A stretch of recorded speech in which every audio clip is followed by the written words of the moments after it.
My name is Ghostboy259 and I played the Gunk. And speaking of Gunk, I apologize if I sound a tad congested. I'm just getting over a cold.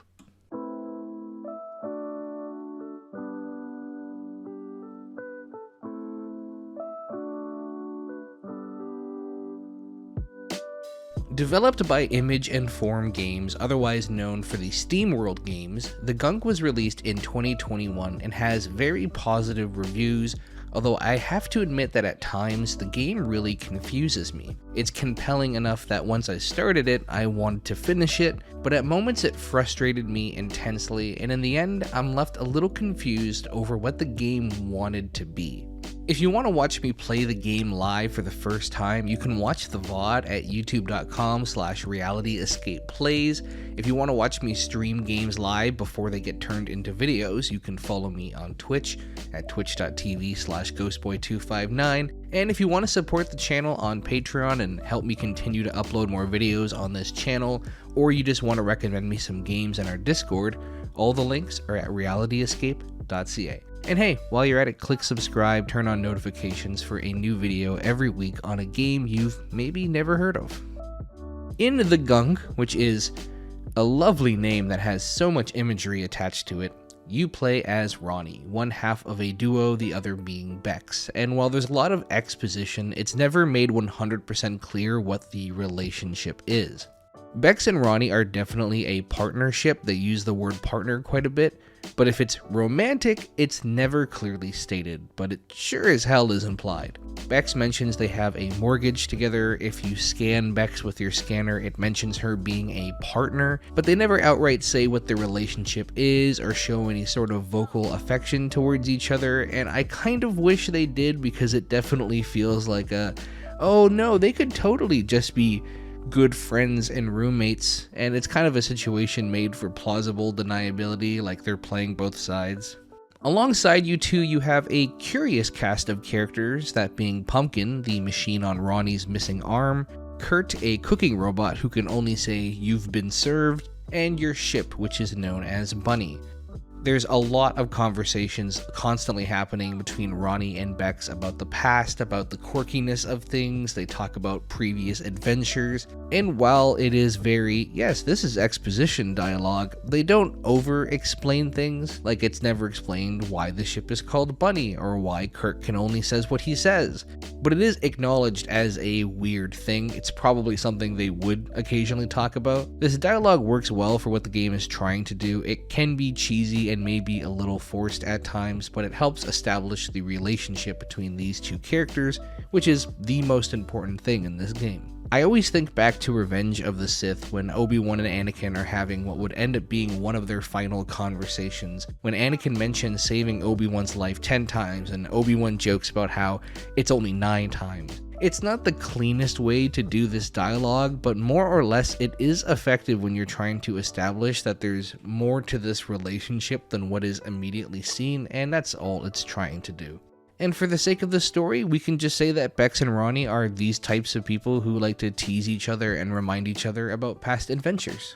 I also do wonder if there's meant to be more to this universe to kind of explain all these weird quirks. It feels ripe for an accompanying comic book or something like that, but from what I understand, Image and Form, the studio that made the game, they merged with Thunderful, and it sounds like no one from the original group is there anymore, so it does mean that if there was meant to be more, there's zero chance of that ever happening now. Bunny the ship is in need of fuel. The money is running low, and our duo has landed on this planet in search of some sort of energy source, something that they can take back and sell. They're kind of like rummagers, or as the Steam description calls them, space haulers, the storage wars bidders of a new age. The defining feature of this planet, as it turns out, is the Gunk, this dark, cloudy, gooey substance that seems to be draining the energy out of this planet. And while Bex is more focused on the source of this energy, Ronnie is stunned by the nature and beauty of the world and just wants to learn and discover more about it. That's more or less all I'll say about the story for now. I do want to talk about the story and some major beats later on, but I'll do a spoiler warning when we get there. For now, let's chat about game mechanics. What do you do in the Gunk? That sounds like an innuendo. The core mechanic of this game is using Pumpkin, your arm thingy, as a vacuum. Along with scanning items to see if they carry any value, you'll mostly be sucking in materials for upgrades, and there are some like naturist flower bulbs that you'll be able to suck up and throw around. One will go into a small pit of energy fueled water to grow a pathway for you to walk, and the other will cause an explosion and destroy old debris or gunk. The gunk is found quite commonly, and you'll always need to deal with it before you progress, as it's normally taking the energy of like a plant that you need to turn into a bridge to move forward or something like that. If you touch the gunk, it will hurt you, but outside of a few exceptions, this is really rare and not likely to happen. In later levels, the gunk will actually fly around towards you, but even then it's not very fast and you shouldn't have any problems with it. In terms of health, you don't have a visible health bar or heads-up display. You'll take damage over time, the screen will get dark and red and cloudy, almost akin to something of like a Call of Duty game, although the last one I played was Call of Duty 3, so maybe that's not accurate anymore. But you won't actually get to see any numbers, it's not that kind of game. The only way to heal is either by finishing the section with the gunk, in which you'll just straight up heal to full health after, or you can get an upgrade that makes you heal when you pick up certain things. There's no fall damage per se, but that's because the game has this really weird thing where if you jump down from somewhere, it will oftentimes just straight up kill you and make you reset. I don't know if it's a thing with like how long you can fall or if it's from a certain height, but it's incredibly annoying because there's quite a few jumps that you feel like you should be able to make and you just can't, or you have to go down a step and then jump to make it, and it just feels rather unnecessary and hindering to the flow of the game. This is not something that this game should be making me have to reset on. In general, jumping feels pretty strange in this game. There are a lot of rocks and bumps that you'll instinctively want to jump and climb around on because jumping feels good in the game. And the way you jump, sometimes you go from like ledge to ledge, so you just assume you can safely follow your gut, but you can't.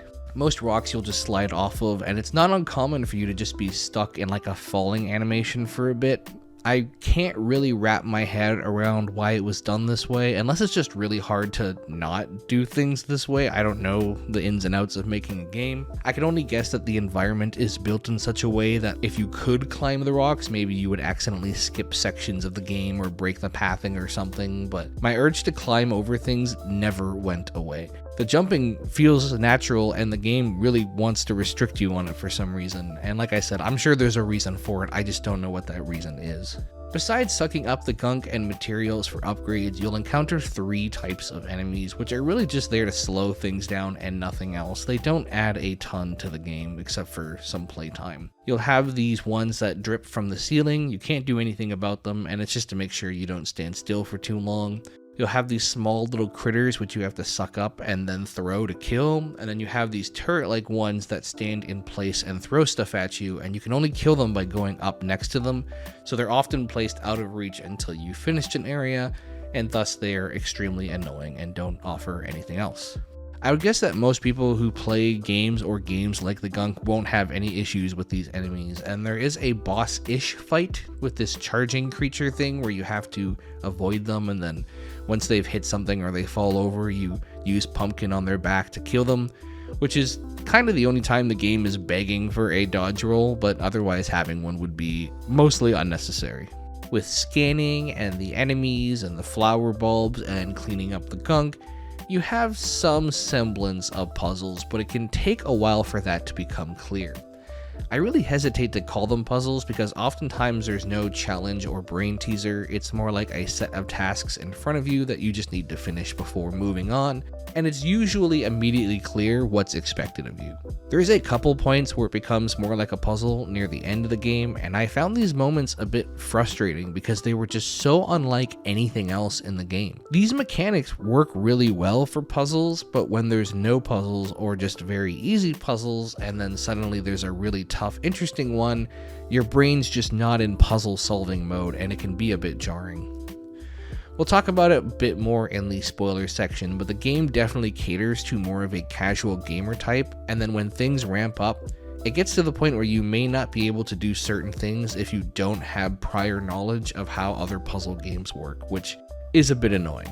As you go through the game, you'll collect resources. These can be used to upgrade abilities like better suction, more health even though you can't see it. You can get this little shot thing which is supposed to stun enemies, but it's more so used to hit switches and open doors and later puzzles. There's this trap thing you can use to distract small critters, but I never bought it. Even right up till the end, the game gives you an abundance of resources except for fiber, which of course is the one thing you really need, but you shouldn't need to go out of your way to grab anything. If you grab what's in reach, you should be just fine. Some of the level design can be a bit confusing at the start. It's one of those games where things are a bit open, so the right path isn't immediately clear, and so you'll walk a certain way, realize, oh, this is an extra place with some cool extra resources, more collectibles, and that's great. But then sometimes when you pick a direction, it's actually the right way to go, and you immediately go on to the next area, and then you have to consider if it's worth backtracking or not, because there's a risk of getting lost, and maybe you'll just never find your way back again, but that could just be me. In terms of audio, I really liked the music, and visually I thought everything was great as well. It's a bit tricky because everything is so rooted in nature, so when you're outside everything starts to look the same, but they manage to switch it up every now and then, and everything just looks really solid. This isn't a style that I'm personally crazy about, but for what it's worth, I thought things looked really nice, and I'm glad there's a photo mode in this game so I could create a masterpiece. So this is going to be the spoilers section of the video. I want to talk about a few puzzles and then some major beats of the story. So this is your warning if you have not played the Gunk or watched my playthrough, or if you intend to do so on your own. I actually didn't mind the buildup of the story. While there is this overarching plot of discovering this planet in the game, the main focus is on the relationship of Ronnie and Bex. We established their dynamic very early on. Bex is a bit more reserved, likes to stay in the ship near camp, not as adventurous and maybe a bit more grounded and reasonable. Ronnie has her head in the clouds. She gets lost chasing animals or making new discoveries, and is probably the reason why they've had success. But her heart is also really big and she wants to help people, and it's not always the most ideal thing at that time. It works out perfectly as a game protagonist because we want to be the one that's out and doing stuff.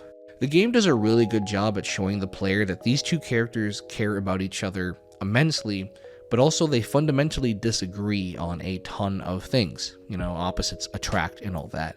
And that's also what makes them a good pairing. And you as the player totally understand both sides of the argument. Like, yeah, Ronnie's gotta explore and save some people, but also you cannot afford to pay your mortgage and you might be losing the ship. So you also need to stay focused on your task, Ronnie, please.